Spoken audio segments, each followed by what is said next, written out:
as Caillou, also called Confucius. So here are the preparations for the birth of Caillou, later known as Confucius. Now at the same time, God gives similar instructions to his Lu'is to perform the same tasks but in India. As we read, God's book of Esra, chapter 15, verse 1, it states, God provides for the birth of Sakaya. And let me say that this prophet Sakaya is who the world incorrectly called Buddha.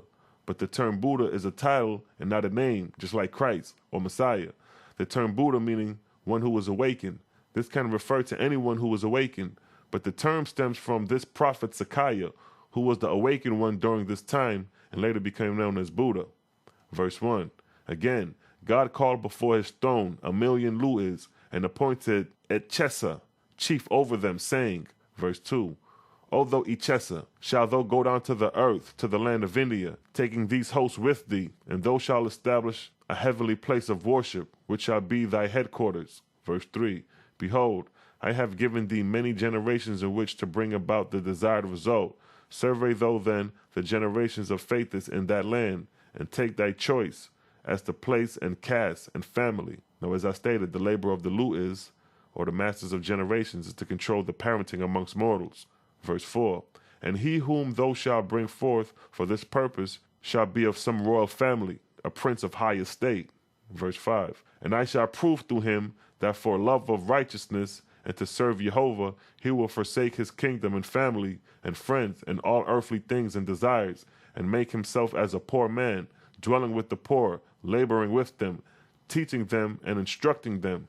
Verse 6, For because of the adulteress that will be amongst these people, they will be bound and cast. But he whom I will teach through shall prove unto the world that the service of Jehovah requires of men, that Jehovah shall stand uppermost, even above kin and caste, in the example of which willing sacrifice men shall be taught, that all the evils of the earth can be overcome. Verse 7, And thou shalt provide unto this man many disciples, and roadways for him to travel, and places to preach, and provide followers unto him to go about with him. For without these, his preaching and practice would be of a little avail. See to it, then, that thy host control the generations of men, that they may be born in the world a sufficient number to be disciples and followers of his doctrine, that he may be a power in the world for reestablishing the faithers in the Great Spirit. Verse 8, And thou shalt so provide these births that they will be of the same period of time. What says thou, Etchesa? So here God gives similar instructions to the Lu'is, Etchesa, no different with Caillou in China. Verse 9, Etchesa said, In Jehovah's name I am thy servant, with rejoicing, and I answer thee also for these my hosts, that this is a joy unto them for Jehovah's glory. Verse 10, God said, To which end I crown thee chief of Lu'is for the land of India, and God crowned Etchesa, and he gave badges to the other Lu'is. Verse 11, And thereafter Etchesa and his hosts filed past the throne of God, duly saluting, and they also departed, going to the earth to the land of India. Thus were the Lu'is empowered of God to bring into the world the heir Sakaya. So here are the preparations for the birth of Sakaya, later known incorrectly as Buddha. Now here is the breakdown and meaning of the term Holy Ghost based off the Trinity God's doctrine. God's book of Esra, chapter 18, verse 1 through 44, the meaning and origin of the term Holy Ghost. Verse 1, There came to paradise, God's heavenly place, one, Taínas, a messenger from the chiefs of the so-called Holy Confederacy. God's chief marshals conducted him before God, and being commanded to speak, he said, verse 2, Greetings to thee, O God, in behalf of the three sons of the Holy Ghost. I come before thee to proclaim their words. I have been instructed by them what to say, and I declare unto thee, O God, my words are their words. Verse 3, First, that thou mayst hear us before we are a judge. Second, as thou claims liberty to think and speak for thyself, so do we all. And wherein error cometh of our proceedings, it is our own matter and not thine. Verse 4, As thou says, Behold the all-person, so do not we say, but we say, Behold the all-expanse. It is but a shadow, a ghost. And for convenience sake, we named it Holy Ghost. So here is the origin of the term Holy Ghost. Verse 5, Is not this our privilege? Who can deny us? Hath one man rightful dominion over another, or one captain or one God? Verse 6, God said, Proceed. Verse 7, Tyanus said, And we be right, then shall we of our own selves judge what we do. But if thou be right, and this thing be an all person, thou art then his servant to do his will. Are these points true? Verse 8. God said, It seems so. Verse 9. Tyanus said, And liberty to both sides. Verse 10. God said, Yeah. Verse 11. Tyanus said, When I was a child, I was helped to walk, but now I am strong, I walk alone. Wherein then shall not my judgment also walk alone? Verse 12. God said, Proceed, though, and I will speak afterward. Verse 13. Tyanus said, We have seen in ages past that peace hath been forever proclaimed by the followers of Jehovah, and that both on earth and in heaven such people become sufferers and victims of tyrants of earth and of false gods in heaven. Verse 14. We propose war in the name of the Holy Ghost, both on earth and in heaven. We can have no war with thee or thy people on earth or in heaven. For thou and thy people, angels and mortals, are all peace, warring not. Verse 15.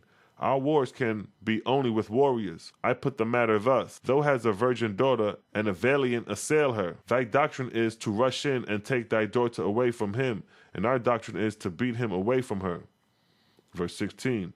We behold evil gods and evil spirits assailing virtuous people on earth and in heaven. We propose to war, them to destruction, for righteousness' sake. More then are we to thy favor, O God, than against thee. Verse 17.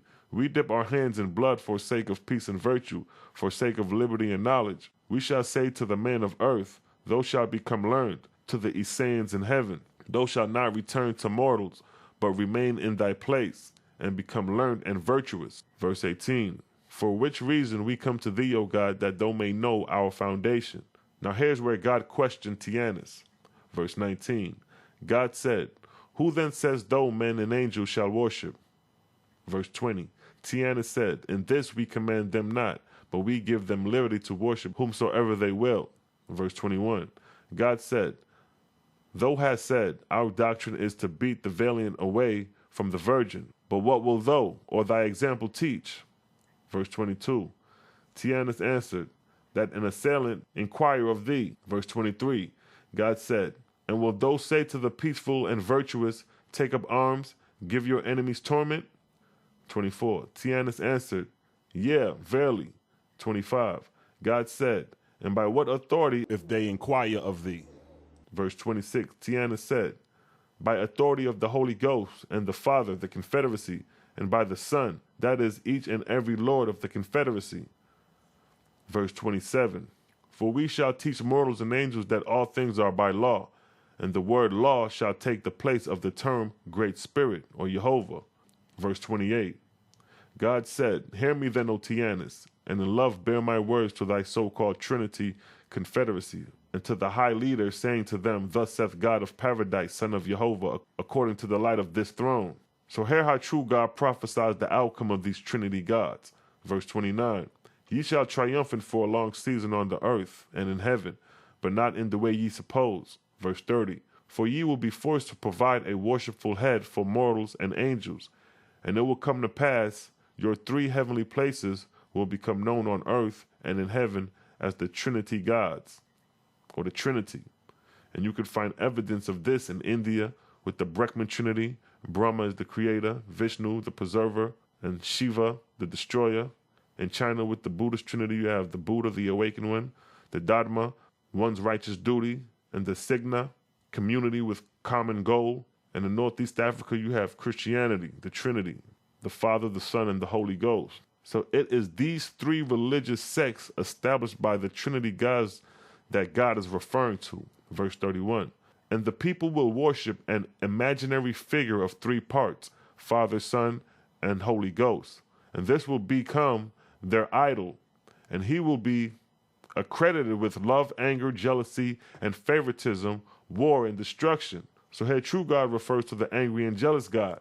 Now when the Bible states, I'm a jealous God, I'm an angry God, all these terms refer to the false God and not the true God, Son of Yahweh. Verse 32.